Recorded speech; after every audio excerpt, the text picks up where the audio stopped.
Por que temos animais domésticos? Parte 2. Naruhodo. Bem-vindo ao Naruhodo, podcast para quem tem fome de aprender. Eu sou Ken Fujioka. Eu sou Altair de Souza. E hoje é dia de quê? Ciência e senso comum. Você quer apoiar a ciência? Quer apoiar o pensamento científico? Quer ajudar o Naruhodo a se manter no ar? Ouvir os episódios e espalhar a palavra já é um grande passo. Mas existe um outro jeito. Quem possibilita isso é a Orelo. Você escolhe um valor de contribuição mensal e tem acesso a conteúdos exclusivos, conteúdos antecipados e vantagens especiais. Além disso, você pode ter acesso ao nosso grupo fechado no Telegram e conversar comigo, com Altair e com outros apoiadores. Toda vez que você ouvir ou fizer download de um episódio pelo Orelo, vai também estar pingando uns trocadinhos para o nosso projeto. Combinado? Então baixe agora mesmo o app Orelo no endereço orelo.cc ou na sua loja de aplicativos e ajude a fortalecer o conhecimento científico. E hoje, ilustríssimo ouvinte do Naruhodo, estamos com convidada e convidado muito especiais, e eu não estou rasgando seda, daquele que é o meu podcast de divulgação científica favorito. Eu sei que para você é o Naruhodo e espero que continue assim, mas o meu favorito é o podcast Ciência Suja. Eu já falei sobre ele em vários lugares, aqui no Naruhodo, em outros podcasts nos quais eu participei, e eles estão aqui comigo hoje por um motivo também especial. Dia 27 de abril, vai ter a estreia da nova temporada do Ciência Suja. Por isso eu tô aqui com duas das pessoas que produzem esse podcast sensacional, a Chloé Pinheiro e o Telro Preste. Oi, Chloé, como é que você tá? Tudo bom? Opa, tudo bem, Ken? Nossa, o prazer estar aqui. Assim fica até mais fácil, com tantos elogios, a gente fica menos nervoso para falar. Eu queria que vocês falassem um pouco sobre essa estreia da nova temporada, hein? O que vocês têm a dizer? O que vocês já podem contar pra gente? Bom, como você adiantou, a temporada estreia no próximo dia 27 de abril. Vão ser 7 episódios que saem às quintas, a cada 15 dias. E essa temporada, como as outras, vai ter como pano de fundo desinformação nas redes sociais, um pouco de fraude científica. E a gente vai ter tanto aqueles episódios mais investigativos do Ciência Suja, quanto aqueles com pegada mais histórica. Essa estreia, vale dizer, vai ser um especial sobre grupos que promovem o movimento antivacina no Brasil, especialmente os médicos. Esse episódio tem apoio do Pulitzer Center dos Estados Unidos, é um apoio que eu recebi para produzir uma série de reportagens sobre o assunto. E aí, nessa investigação, a gente descobriu um monte de coisa bizarra sobre esses grupos.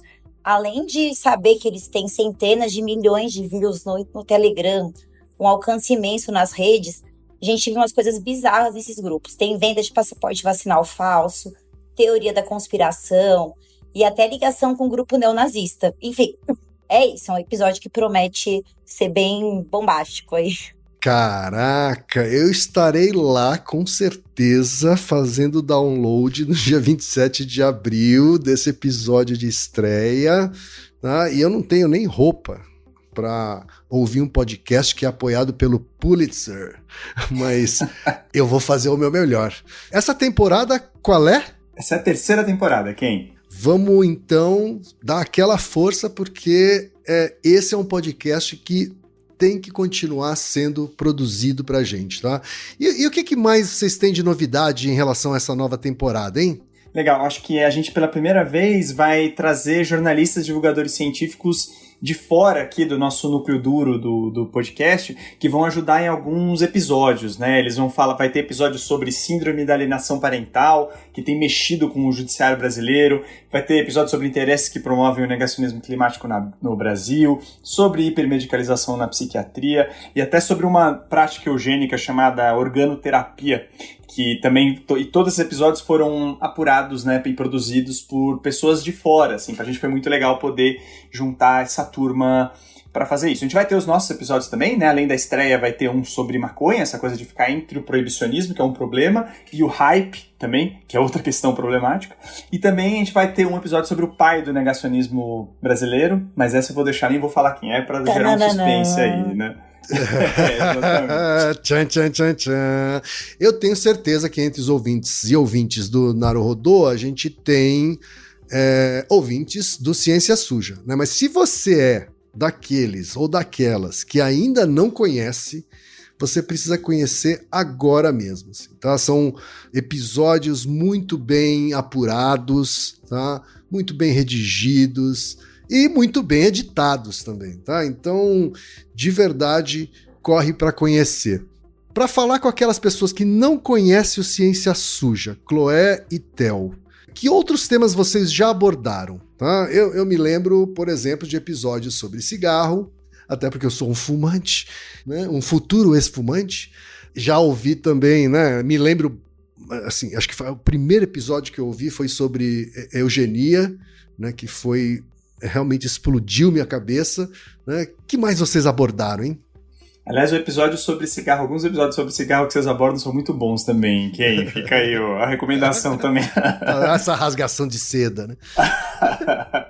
Não, mas bom, acho que a Clô pode eleger alguns também. Eu certamente falaria da nossa estreia, da fosfetanolamina, a pílula do câncer, né? A falsa cura do câncer. Sim. Acho que é um muito grande. Outros de movimento antivacina que a gente colocou também, acho que são relevantes. E a gente... Eu colocaria também o nosso de negacionismo nas eleições do ano passado, embora as eleições tenham passado, eu acho que foi um episódio muito curioso de abordar. Teve episódio sobre opioides também, viu? Esse é bom. É verdade. E sobre eleições, né? Na verdade é que a cada 2 anos a gente tem eleições, então nada indica que as próximas eleições vão ser diferentes, né? Assim, a proliferação de fake news, ela não parou. E você, Chloé, o que você tem para recomendar dos episódios que já foram veiculados nas temporadas anteriores? Bom, para vender um pouco do meu peixe, acho que eu vou destacar os episódios que eu acabei participando mais, que tem essa pegada mais investigativa, como o da farsa da proxalutamida, um remédio que era para câncer de próstata não aprovado e que foi testado irregularmente contra a Covid no Brasil. Um monte de gente morreu nesse estudo, então foi legal trazer esse assunto, né? O movimento antivacina, que agora a gente considera que vai ser o final da trilogia, né? Que os outros 2 também foram bem bacanas, não participei do primeiro, mas... entrei no segundo, e também os históricos, né, que eu acho que é bom porque a gente tem a oportunidade de olhar com distância as coisas que aconteceram e destacar fatos que só vêm à luz, às vezes, anos depois, né, dessas fraudes, especialmente falando em fraude científica, que é uma coisa que, às vezes, no calor do momento, você não fica sabendo. O episódio da AIDS é muito, muito bacana nesse sentido, o do cigarro é um dos meus favoritos, e só uma curiosidade sobre o da fósforo, que é uma outra coisa que o Ciência Suja pode fazer agora, com a gente crescendo, é acompanhar os temas depois que a gente já falou deles. A gente descobriu recentemente que a Fósforo voltou a aparecer numa camisa de time de futebol do Paraná, patrocinando o time de futebol.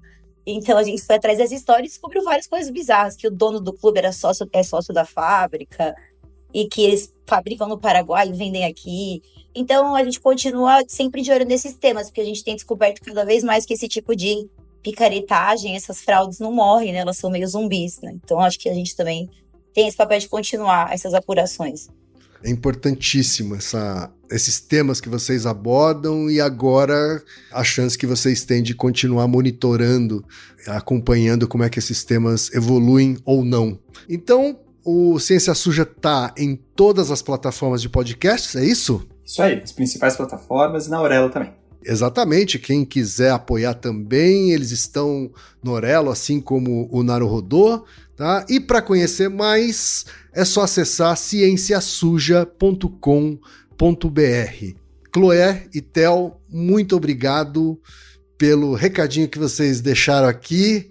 Eu tenho certeza que as ouvintes e ouvintes do Naruhodô serão novos ouvintes também do Ciência Suja. Brigadão. Assim esperamos. Obrigada. Valeu.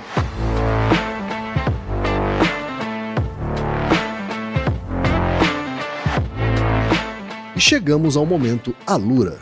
Querido ouvinte, querido ouvinte. Você quer dar um verdadeiro mergulho no mundo da tecnologia? Migrar para uma nova carreira? Aprofundar-se nessa carreira? Então assine Alura agora mesmo. Você vai estudar, praticar, discutir e se aprofundar em uma plataforma que respira tecnologia. Na Alura, você terá acesso completo ao conhecimento, onde e quando você quiser, com novos cursos todas as semanas. E ainda tem vantagem, ouvinte Naruhodô tem desconto especial. Mas para isso é preciso acessar a seguinte URL, anota aí, alura.com.br/promoção/Naruhodô. Nesse endereço, além do desconto especial, você vai conhecer histórias reais de transformação de pessoas que estudaram na Alura. Então, repetindo, acesse alura.com.br/promoção/Naruhodô.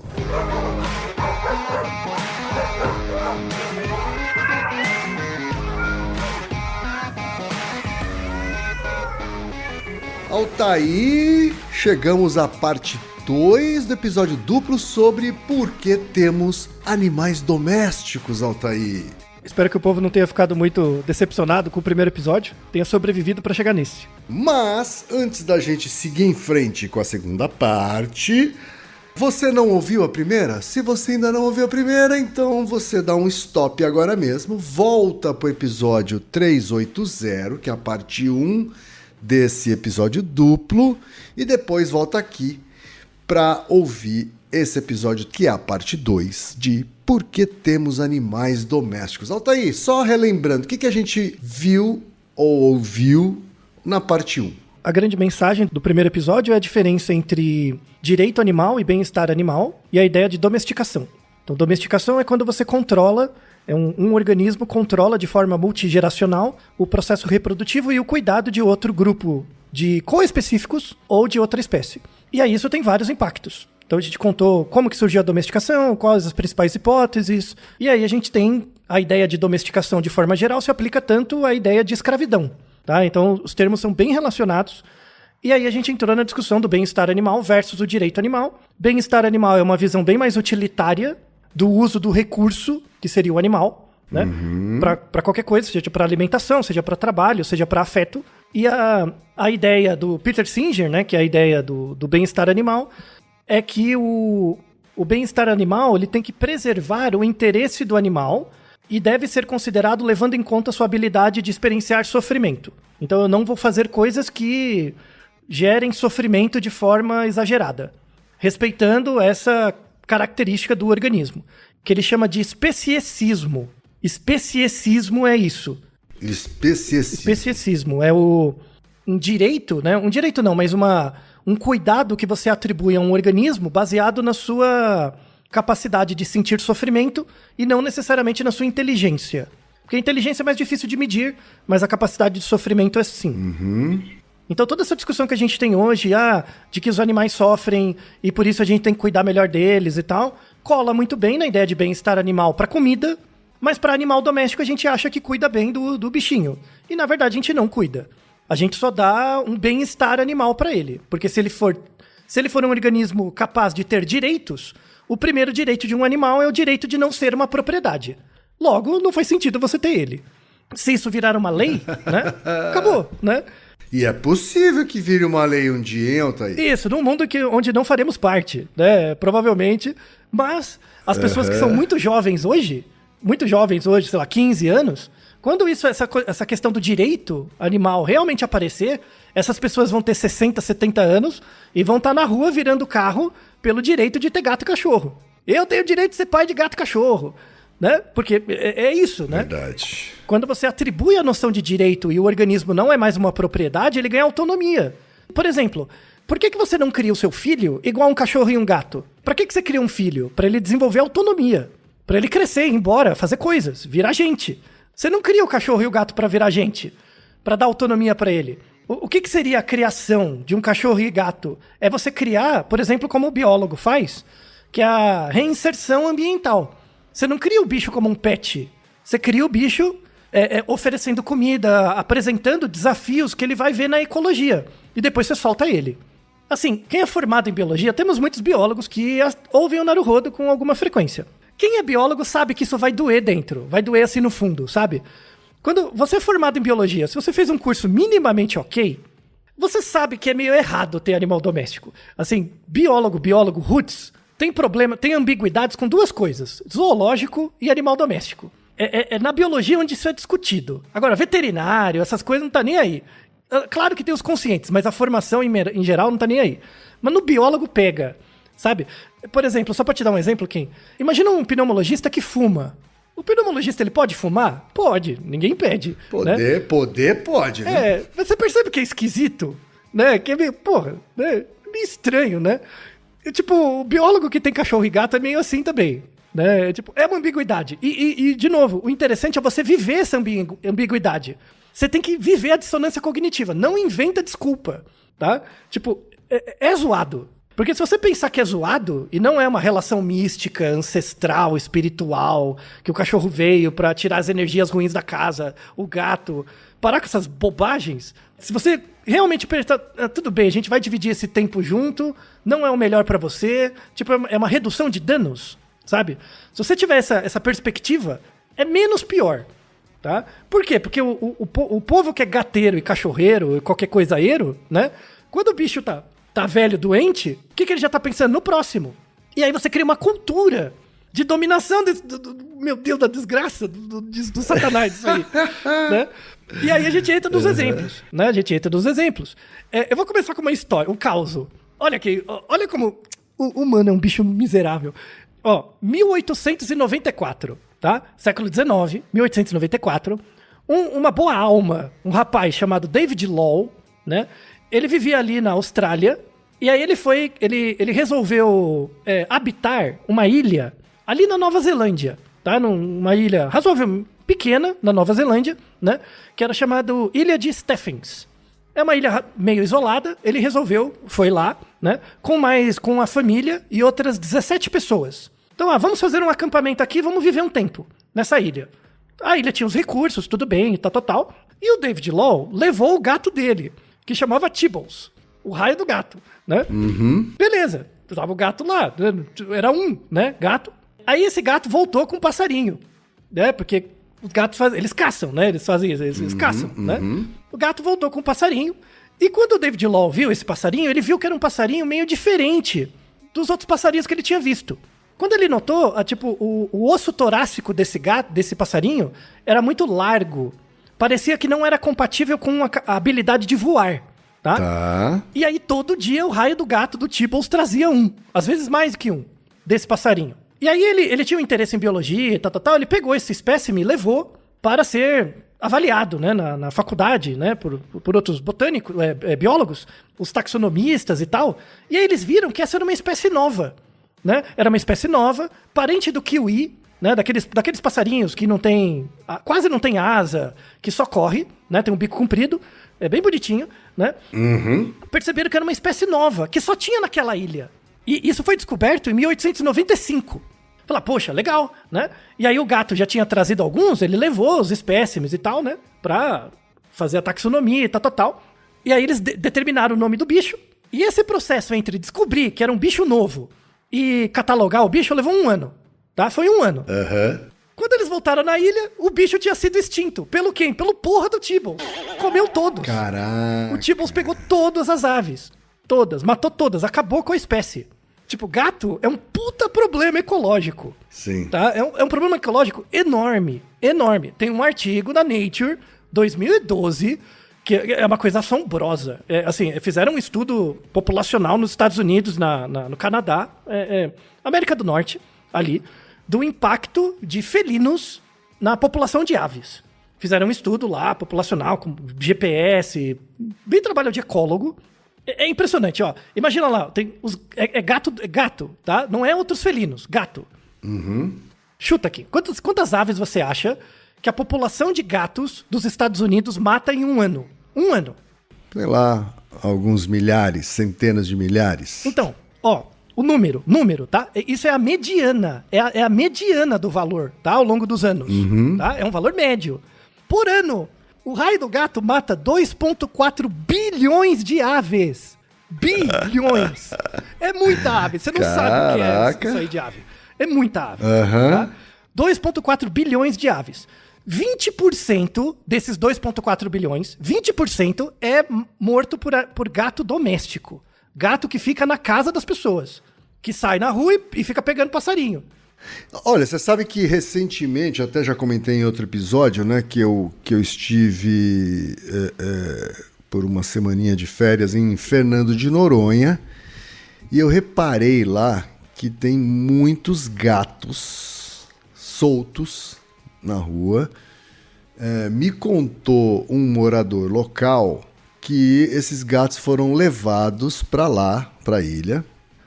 Tudo é levado para a ilha, né? Na verdade, a ilha em si ela deve ter duas ou três espécies nativas, né? O restante foi meio que importado para lá. E o gato foi um deles, né? Porque eles estavam com uma proliferação de ratos. E aí levaram os gatos para lá. Acontece que, embora os gatos de fato tenham ajudado a diminuir a população de ratos, a população de gatos explodiu. Claro, não tem nenhuma contenção. Exatamente, né? E não tem um predador para o gato, né?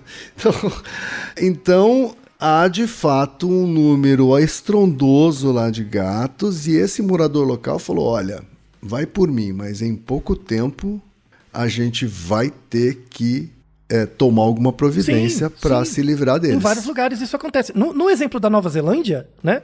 Quando depois eu falei do Tibbles, né? Que o Tibbles sozinho extinguiu uma espécie de ave. Só que aí depois descobriu-se que o Tibbles era fêmea e estava grávida.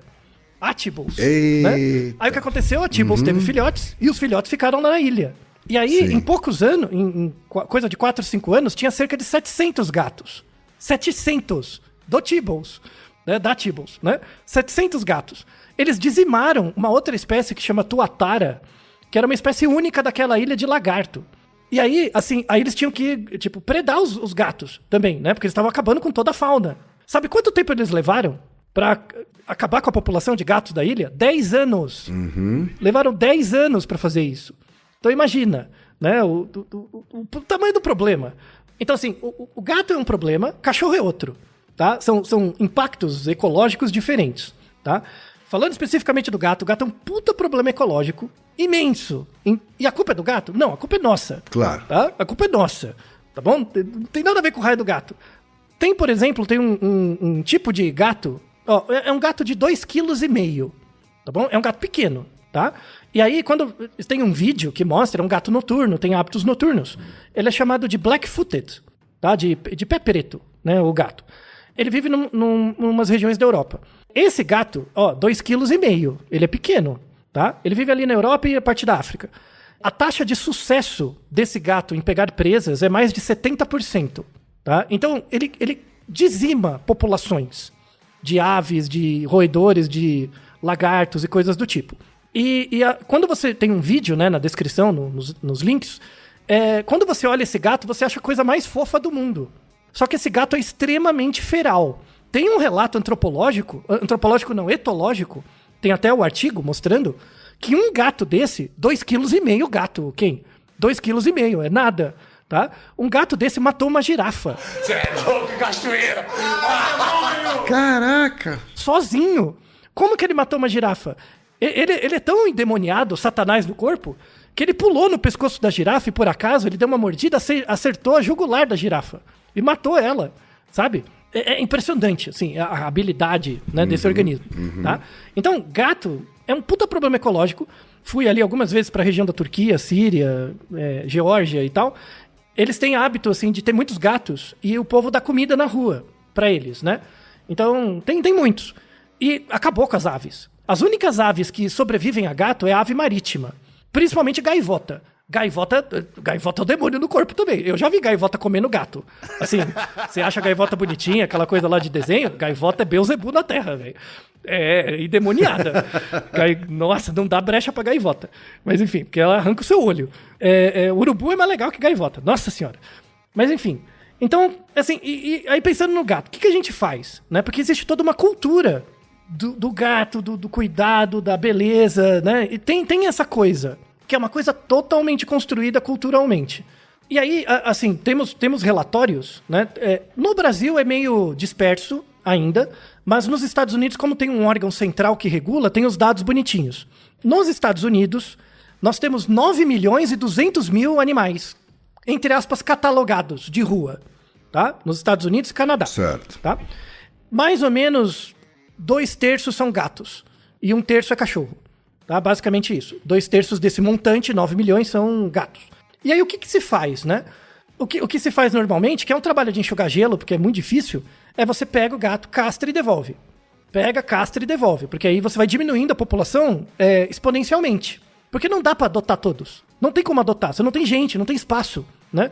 Porque só nos Estados Unidos você tem 28 milhões de gatos domésticos que vivem na casa de alguém. E esses já são um problema ecológico, porque eles matam 20% das aves. A gente nem tá contando os outros gatos, que matam os 80% restantes. 2,6 bilhão de aves, hein?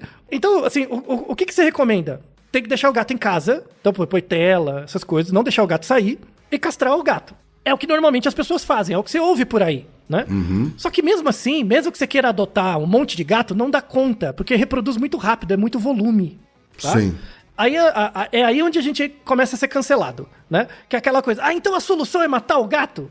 Né? Matar o cachorro? Não, isso não é uma solução. Isso é o que já tem sido feito. Essa é a coisa que as pessoas não reparam. Falar, não, então a solução é matar... A única coisa que resta para diminuir a população é matar os gatos, né? Não, mas não pode matar o gato. Não, isso não é uma escolha. Isso já é feito, tá? Relatório dos Estados Unidos. Só em 2022... foram eutanasiados, nome bonito, 530 mil gatos. Só nos Estados Unidos. Lembra que ainda, isso na nossa infância, que a mãe falava pra gente pra botar medo, né? Tipo, se você sair na rua, eu vou chamar a carrocinha pra te pegar, junto com o cachorro? Sim. Lembra da carrocinha? Né? Lembro. A gente tinha a carrocinha que pegava o cachorro, o gato, levava pro canil, lembra? Sim. Isso é meio que uma coisa da nossa geração, né? Parece que é do passado. Coisa da carrocinha pegar e tal. Não é tão do passado ainda, tá? O controle de zoonoses continua. Tá? Ele existe ainda. E quando um cachorro, um gato... nos Estados Unidos tem uma legislação própria. Quando o cachorro e o gato fica mais do que um certo tempo no sistema, né? Porque vai aparecendo mais, ele é eutanasiado. Tá? Não tem como. Não tem espaço, sabe? É isso. No Brasil, isso também acontece. Sabe quando foi promulgada a lei que proibia você matar cachorros e gatos dentro de carrocinhas? Sabe de quando é essa lei? Não. 2021. Foi no governo Bolsonaro. 2021. Caraca! É agora. Tá? Então, essa discussão das pessoas falarem, mas então vai ter que matar os cachorros e gatos, não é uma questão. Isso já é feito. Só que as pessoas têm a dissonância cognitiva de não querer reparar. Tá? Isso já é sistematicamente feito. Porque se não fosse... Meu Deus do céu, sabe? Era um problema ecológico enorme. Então, isso não é a questão. A questão é como é que a gente faz o manejo ecológico. Manejo ecológico é mapear a região, como a gente faz com outras espécies. Mapear a região, ver a taxa de sobrevivência, a taxa ali de aparecimento de mais indivíduos, captura, castra e devolve. Se isso for feito massivamente, a queda é exponencial do número de indivíduos, porque não reproduz. A queda é exponencial. Só que, de novo, essa ação não leva em conta o direito do organismo. Não está levando em nada o direito dele. É uma questão de bem-estar animal e preservação de outros animais. Bom, mas não levar em conta o direito deles, a gente já não leva quando escraviza ele em casa. Isso né? é dado, tá? Isso é dado. Não é porque você trata ele bem, entre aspas, que não é uma relação servil, tá? Não é muito diferente da sua diarista. De novo, tem literaturas ótimas falando disso também, desse paralelismo que a gente constrói, tá? Que vem lá desse sistema de dominação e domesticação. Então, assim, gato tem até essa discussão se ele é doméstico de verdade e tal, né? Porque ele tem esse modelo misto, né? De ficar na rua e ficar dias, ele consegue se virar na rua e voltar para casa, ele vê a casa como um ponto de apoio. Tem um trabalho que mostra diferenças entre gatos que nasceram na rua, gato de rua, e foi, entre aspas, resgatado. Eu odeio essas expressões. Resgatado pra quê?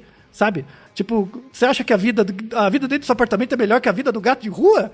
Virando lata? Tipo, fazendo desgraça? Poxa, vou colocar você dentro de um apartamento que você tem tudo, mas você não pode sair de lá. Vamos ver quanto tempo você aguenta antes de ficar doido, sabe? Vida de gato é vida de ser problema. Pular muro, matar passarinho, né? Tipo, fazer barulho à noite. Isso que é a vida de gato, de verdade. Gato do saltimbanco. Né? Essas coisas assim mesmo, de ser o diabo mesmo. Tem um trabalho que mostra, né? Gatos que nasceram na rua e foram trazidos para abrigos e gatos que nasceram no abrigo acabam desenvolvendo estratégias de aprendizagem comportamental diferente. O gato que nasceu na rua tem um período crítico de idade do gato para isso, mas quando ele é trazido para algum lugar e ele eventualmente é adotado, ele sempre vai querer sair. Sabe, o gato sempre vai ter aquela vontade de dar uma escapada. Aí é o que dá trabalho, que você tem que telar tudo, o gato acha um buraco, escapa, volta todo estrupiado, porque a vida de gato é se ferrar mesmo, e aquela coisa toda.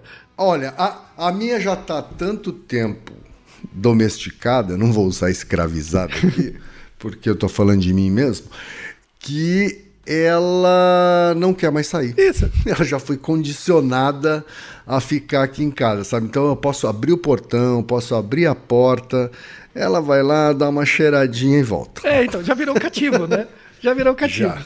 Então, esses gatos que nascem dentro de uma ONG de gato, cachorro, enfim, né? Em geral, eles são mais dóceis. Dóceis nesse sentido de não sair tanto, né? Sim. E muitos deles acabam, e aí é um trabalho bem interessante, muitos deles acabam desenvolvendo que, na visão de vida, na visão da etologia do gato, é visto como um comportamento ansioso. O gato não tem segurança, porque como ele fica num ambiente fechado, que é sempre muito igual, qualquer pequena mudança no ambiente afeta ele muito. Sabe? Então ele vai começar a ficar muito perto de você. Não porque ele gosta de você, mas porque ele fica ansioso. Por ansiedade. A gente tem até um transtorno para humanos, né, que chama TAG, transtorno de ansiedade generalizada, que um ótimo modelo animal é esses gatos. Que o gato claramente fica perto de você porque ele tá ansioso. Faz todo sentido. Então, já tem uma literatura sobre isso. Ah, mas como é que eu trato o meu gato, então? Não é uma questão de tratar. Você não tem o que fazer. Você vai fazer um curso de ecologia para como reinserir o organismo no ambiente, e mesmo que você seja bem sucedido, o gato vai virar um problema ecológico. Sabe? Tá tudo errado. Sim. Sabe? Tá tudo errado. Sim. Então, tem que acabar com a questão da cultura mesmo. Porque é um baita negócio, né? Então, se você pegar a indústria de brinquedo, de treinador, de comida, tudo, né? É uma indústria gigantesca. Então, já trazendo número, né? Esse número não vale só para gato e cachorro, tá? Em geral, é um estudo feito pela Associação das Empresas que produzem comida de cachorro e gato, né, nos Estados Unidos. De novo, os dados dos Estados Unidos é porque eles consolidam melhor, tá? Olha aqui, que impressionante. Só em 2022, o lucro, tá? Não é nem faturamento, lucro das empresas de comida de cachorro, brinquedo, tudo junto, veterinário, gerou a bagatela de 137 bilhões de dólares em um ano. Uau! Olha o tamanho da indústria aqui. Você ia querer fazer o marketing de uma empresa dessa, hein? Hein? Você ganhar uma concorrência dessa empresa é bacana, não é? Ia dar um negócio legal, né? Poxa. Gente, complicado, hein? É um mercado muito grande. Esse mercado inclui o cachorro. Falando do gato, vamos pro coitado do cachorro. O cachorro é até um pouco pior, né? Charles Darwin falava disso, no caso do cachorro, né? Como é o organismo mais antigo que a gente domesticou e tal, no caso do cachorro a gente manipulou geneticamente muito.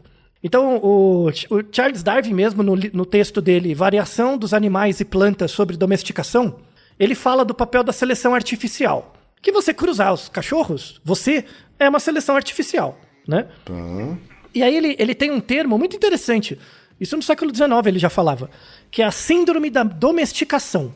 Era uma síndrome. A síndrome da domesticação era quando, por cruzamentos artificiais, você gerava traços fenotípicos que faziam o organismo se distinguir muito do organismo selvagem. Então, por exemplo, você pegava lobos, começava a cruzar os lobos, ele começava a ter orelha maior, começava a ficar mais dócil, a mudar a cor da pelagem. Tá. O Charles Darwin chamava isso de síndrome da domesticação. E por quê? Porque esses traços fenotípicos que estavam sendo selecionados não eram adaptativos para o ambiente natural. Então ele não podia mais voltar para o ambiente natural. Entendi. Né? Então se você pegasse os lobos e começasse a cruzar e ele docilizasse muito, ele não mais ia sobreviver no ambiente natural. Claro. Então ele chamava isso de síndrome mesmo, né? É um problema. Tá? E o problema é gerado pela gente. O Darwin, gente, lá no começo, já falava disso, né? Ou seja, se é o Darwin é porque faz tempo. Né? Nossa, desde a origem da seleção natural, né? E aí a coisa só escalou. Então, assim, cachorro, a gente tem muitas evidências culturais, assim, que mostram como é zoado, né? Por exemplo, um caso. 1934, uma pessoa chamada Dodge Smith. A Dodge Smith, ela ganhou um dálmata. Ganhou um cachorro dálmata. E esse cachorro chamava Pogo, né? E aí ela ficou com o cachorro morreu, né? E aí ela conseguiu outros 2 cachorros, 2 dálmatas também, um macho e uma fêmea. E esses esse casal de cachorros, tiveram 15 filhotes. Muitos filhotes, então ele ficou com muitos dálmatas. E a Dodge Smith era uma escritora. E aí essa experiência de cuidado com dálmatas gerou o livro 101 Dálmatas.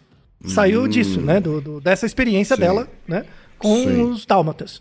Se a gente pensar culturalmente, lembra do Rin-Tin-Tin? Sim. Lembra aqui? O Rin-Tin-Tin, né? Lembra da Lassie? Né? Sim. Tudo. Né? O Rin-Tin-Tin era um pastor alemão, né? Lembra do, como chama? Vigilante rodoviário? Lembra? Que tinha um cachorro também? Lembra?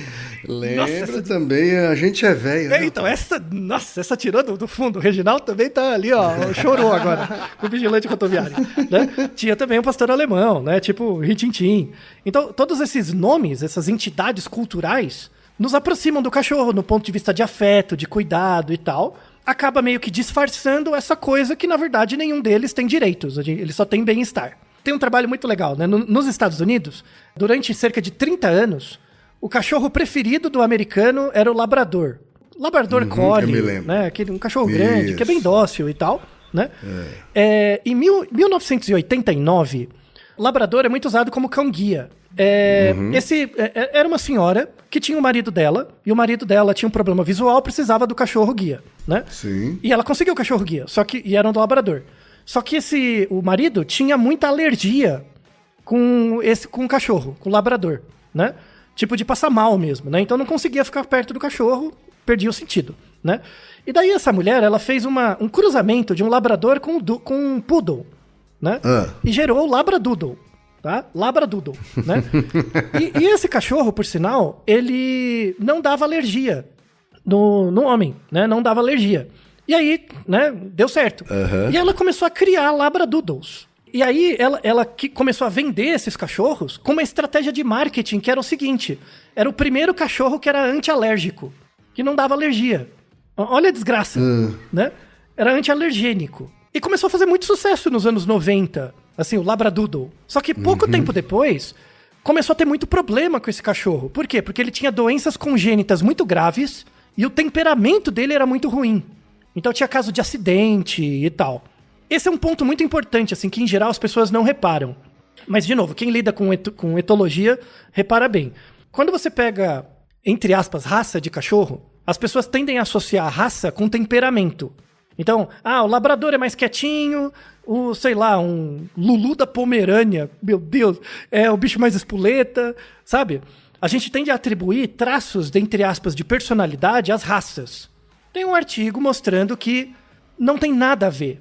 Se você pega um monte de labradores, internamente, entre os labradores, tem muito mais variabilidade de personalidade ou de temperamento do que entre cachorros de outras espécies. De outras espécies não, de outras raças. Outros tipos, tá? Para as pessoas perceberem como é idiota essa distinção de raça, entre aspas, com temperamento... Eu vou ser preconceituoso de verdade, tá? Agora, desculpa, tá? Pega um monte de japonês, né? Um monte de japonês, não é tudo igual? Só pelo fato deles serem parecidos, quer dizer que eles têm temperamento parecido? Óbvio que não. E por que o povo faz isso com a desgraça do cachorro? Sabe? É a mesmíssima coisa. Você pega um monte de negro, todos são parecidos, você não tem treino pra ver a diferença entre eles, porque você é um idiota, né? Você vai achar que todos têm o mesmo temperamento, sabe? É o mesmo discurso que a gente via na época de escravidão. Tem textos da história do Brasil, Graciliano Ramos, enfim, que mostra, vou selecionar escravos de uma certa região da África porque eles são mais dóceis. Exatamente a mesma discussão com o cachorro. Exatamente. Então, relação entre temperamento do bicho e a raça, entre aspas, dele, inexiste. Não tem isso. Mostra que é um viés nosso, sabe? O Rin-Tin-Tin, a Lassie, o Corgi, todos eles são marcas de status. Então, nos Estados Unidos, ainda por herança da Inglaterra, né, que é um país eugenista para um cacete, já vi de onde surgiu a seleção natural e toda a eugenia e todo o darwinismo social, né, veio da Inglaterra. Na Inglaterra que surgiu essa coisa de você selecionar cachorros por cruzamentos, né? A questão da estética. O cachorro bonito para um certo uso, para caça, para exibição, para a companhia. Tudo isso surgiu, esse ideário surgiu lá a meados do século XIX na Inglaterra, né? Veio com força para os Estados Unidos. Hoje a gente tem dados que 2% dos cachorros dos Estados Unidos são de raça, aqueles que têm certificado e tal, né? E somente 5% dos habitantes dos Estados Unidos são capazes de pagar por eles, para ter um. Meu Deus. Então, obviamente, é um símbolo de status, não é verdade, Kay? Obviamente, Sim. né? Por isso, aqui no Brasil é diferente? Não, a gente só não tem os dados. Obviamente, isso acaba gerando muitos abandonos, né? Não, e gera um negócio muito lucrativo, tá? Claro. O cachorro que está representado na capa do episódio, desse segundo episódio, né? É o nosso amiguinho, tadinho, é o Bulldog francês, tá? O Bulldog francês é um cachorro pequenininho, né? O Bulldog francês, ele... Hoje, né, em 2022 e 2023, ele é o cachorro preferido dos americanos. Passou do labrador, esse cachorro, tá? Ele tem um porte pequeno, ele é dócil, assim, né, quietinho, tá? E se você olhar a carinha dele, você acha ele bonitinho. A questão é, por que você acha ele bonitinho? Esse que é o negócio, né? Não é porque ele é só bonitinho. Ele foi criado para ser bonitinho, esse cachorro, intencionalmente. 2 artigos... Ainda bem que fizeram esse artigo. E é muito, muito interessante. Eu li vários artigos dessa revista. Tem uma revista que chama Animal Welfare, né? Bem-estar animal. Né? Por quê? Porque direito animal não existe. Se direito animal não existe, não dá nem para fazer uma revista, não vai ter artigos, né? Mas bem-estar animal existe. E aí eles fazem artigos sobre essa questão, né? Tem um artigo em que eles pegaram várias raças de cachorro, tipos de cachorro, e mediram características da estrutura do crânio desses cachorros. Então você tem cachorro com focinho comprido, focinho curto, né? Tem aqueles com cara batida, né? E tudo mais. Fizeram lá uma caracterização e já tem descrito, né, na veterinária, uma síndrome que é chamada Síndrome Obstrutiva Aérea Braquicefálica. A sigla em inglês é BOAS, B-O-A-S. BOAS. Ok. Tá? É uma síndrome respiratória onde em cachorros que têm a cara batida, pug, bulldog francês, a prevalência dessa síndrome é maior que 60%. A gente fez um episódio, por que as pessoas roncam, né? Em homenagem ao Reginaldo, inclusive, Sim. que a gente fala da apneia do sono, que é a síndrome da apneia obstrutiva do sono, que acontece em humanos. Nenhum outro animal tem apneia do sono, só a gente.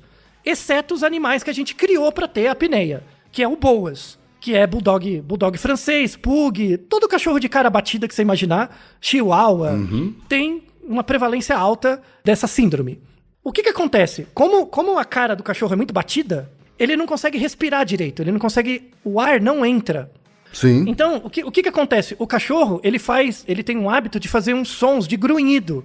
Ele, mesmo jovenzinho, ele fica muito... esse som, sabe? Isso é o respirar dele. Parecendo um porquinho, né? Parece um porco, né? E aí ele respira muito com a boca aberta, porque não dá pra respirar pelo nariz. É impressionante. Esse artigo mostra, eles fizeram ao longo do tempo, eles pegaram vários desses bulldogs franceses e foram medindo essas dimensões da distância entre os olhos, o tamanho do focinho. E essas distâncias foram mudando ao longo das gerações, dos cruzamentos desse bulldog. Até esse bulldog moderno, que é um bulldog que a distância entre os olhos é maior, a cara dele é bem batida, e quando ele faz essa respiração com dificuldade, ele abre a boca, você olha pra ele, parece que ele tá rindo pra você. E esse cachorro, ele tem os olhos muito na frente. Então, o bulldog francês, hoje, é o cachorro que fisionomicamente mais mimetiza o rosto humano. Ele é um cachorro criado para mimetizar o rosto humano. Ele não tem nenhum outro uso que não seja esse. Ser um cachorro dócil, que quando ele olha pra você parece que ele tá rindo, mas na verdade o cachorro tá desaturando, né?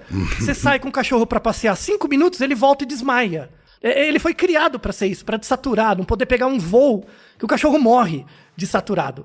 Um coitado de um cachorro desse, de um bulldog francês, pra você ter ideia, custa $5.000. um puro. É caro. $5.000, É caro. né? Já tem Eu não paguei tudo isso, mas eu já tive um bulldog inglês há bastante tempo, né? Que já faleceu há bastante tempo, inclusive. Então, ele tinha os problemas respiratórios, né? Era gordinho, ficava lá, né? Sim, Aquela coisa toda, um modelo sim. de apneia, né? Exato. E aí assim, tem casos nos Estados Unidos de roubar cachorro, um rouba para revender, né? Tem um caso clássico que na Hungria pegaram 700 desses cachorrinhos filhotes e trouxeram de avião. Mais da metade morreu, sabe? Para vender. Né? Qualquer semelhança com o navio negreiro é mera coincidência, não é verdade? Não vou falar nada. verdade. Não preciso falar nada. É impressionante. Bom, eu não acompanho série, mas eu sei que você acompanhou com entusiasmo a série Game of Thrones. Sim. Certo? Então, Game of Thrones não tinha aquela neve, aquelas coisas todas. Eu não acompanho a série, você vai me ajudar. Não tinha um monte de cachorro husky? Tinha. Apareciam uns cachorros, não parecia? Os cachorros? Sim, Então, sim. o Game of Thrones é uma série que durou uns 5, 6 anos, alguma coisa assim, né? E durante esse período de 5, 6 anos, o número de huskies comprados e adotados aumentou 700%. E depois que acabou a série, o número de huskies abandonados aumentou 400%. Meu Tá? Deus. Porque as pessoas veem o raio do cachorro como um produto. Porque ele é. De verdade, ele é um produto. Ele é um produto dentro de um sistema de consumo. Não é nada além disso. Porque ele não tem direito. Ele não tem direito a não ser uma propriedade. Total. Então, o povo que fica defendendo isso, antes de tudo, é uma hipocrisia. Sabe? Tipo, tutor. Sabe? Para. E tem a questão do custo ambiental. Só falando de cachorro e gato, né? Que é o que a gente tem mais dados. Tá? Isso é um estudo que é uma estimativa. Se a gente parasse de ter animal doméstico. Então, imagina uma situação ideal. A gente controlou a população e parou de ter animal doméstico. Se eu quero saber a vida de um gato, eu vou fazer uma excursão. Sabe, excursão? Que você vai acampar no lugar e ver o gato com binóculo. Sim. Sabe? Eu gosto, por exemplo, uma coisa que eu gosto, que se eu tiver um hobby que eu teria, né, que falta tempo, eu até tenho vários livros, é de ornitologia. Eu gosto de ver aves.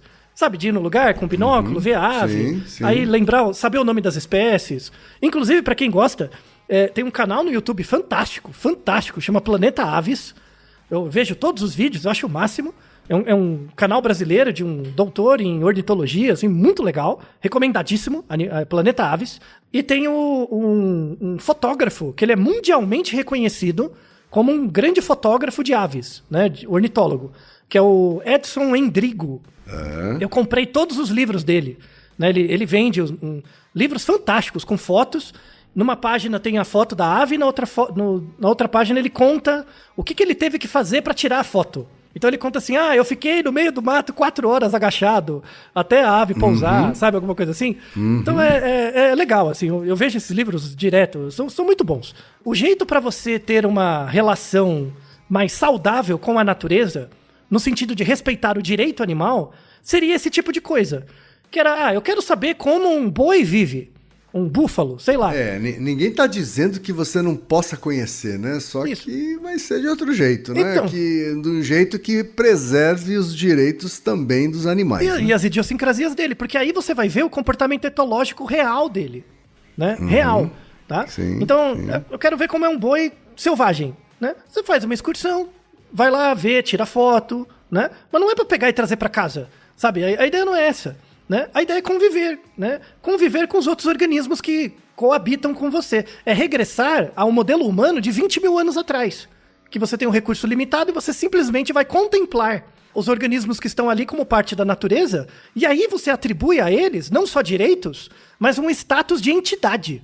Isso é uma coisa que os animais domésticos perderam, o status de entidade, porque eles viraram produtos. Hoje a gente cultua muito mais o lobo, porque é um bicho que a gente não consegue domesticar, do que o raio do seu cachorro, que fica na sua casa. O raio do seu cachorro é um produto. Então a ideia é voltar nesse processo, entre aspas, mais antigo, que é observar os organismos nos seus nichos, entender como esses nichos funcionam e perceber que você só é mais um organismo dentro desses nichos. Quando isso acontecer, além de você ter um entendimento melhor do mundo como ele é de verdade, um artigo mostra que se a gente tiver esse modo de vida, só fazendo isso, a gente vai diminuir cerca de 0,2 grau no aquecimento global. Parece pouco, mas é muito. Só pelo gasto, né, pela emissão de gases estufa, que a produção de comida, de brinquedo, de todas essas coisas para cachorro e gato tem. De novo, lembre que é um mercado de 137 bilhões de dólares por ano. E de novo, stakeholder, ele tira o dinheiro dele e põe em outro lugar. Então, por exemplo, se tornar popular esse esquema de excursões, vai criar toda uma outra gama de negócios para isso.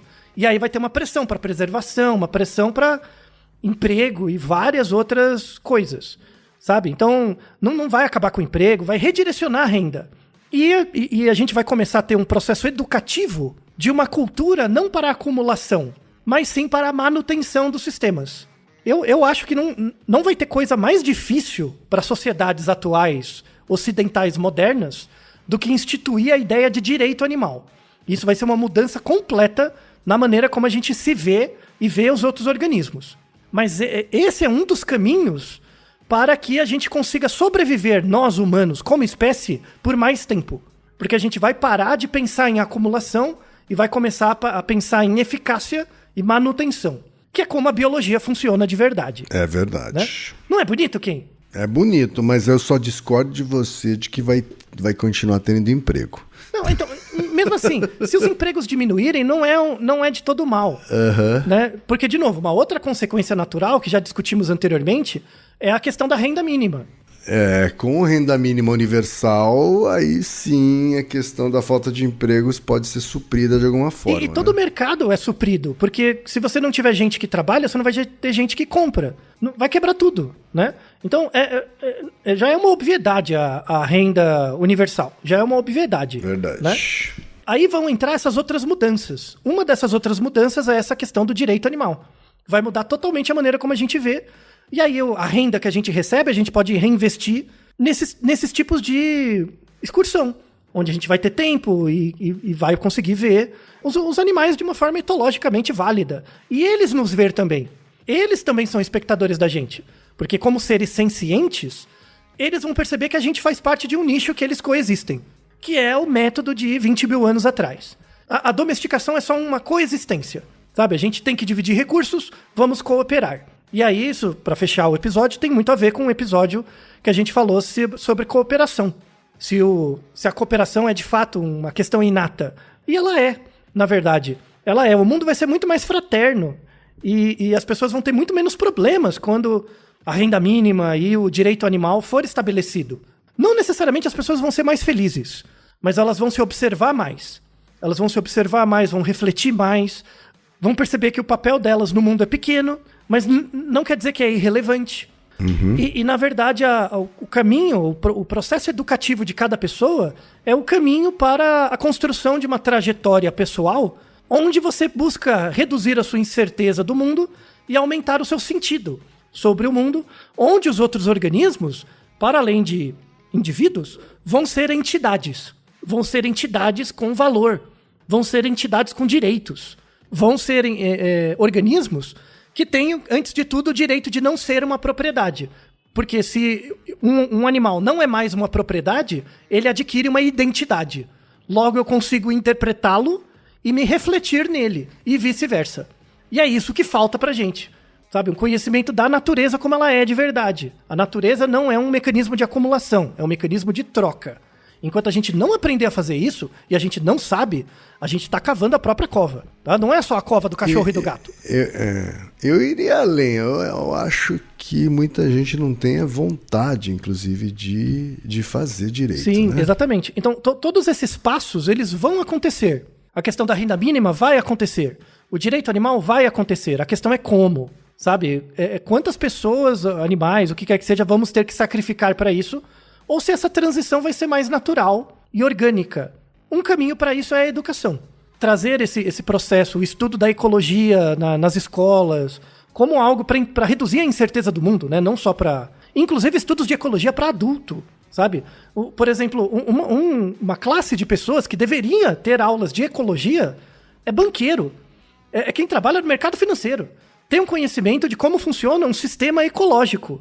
E aí você vai ver que o sistema econômico não tem nada a ver, ele não se sustenta. Quando o sistema biológico, na verdade, tem uma autorregulação.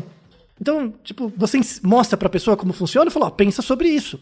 E isso é a chave, né? No fundo, a gente não escapa do método galinha. Lembra quem? Não escapa da galinha. Sim. Né? Então o organismo que entrará, né, no baluarte, né, com uma plaquinha assim direito, pelo direito animal, é a galinha. Não é o cachorro e o gato, é a galinha.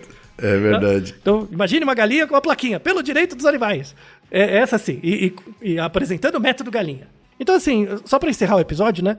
Você tem o seu cachorro e o seu gato, eu sei que você ama seu cachorro e seu gato, você tem relações, gosta dele, claro que você gosta, tá? A questão não é diminuir o seu sentimento pelo cachorro e pelo gato, mas perceber que o processo que fez você encontrar esse cachorro e esse gato é muito regressivo.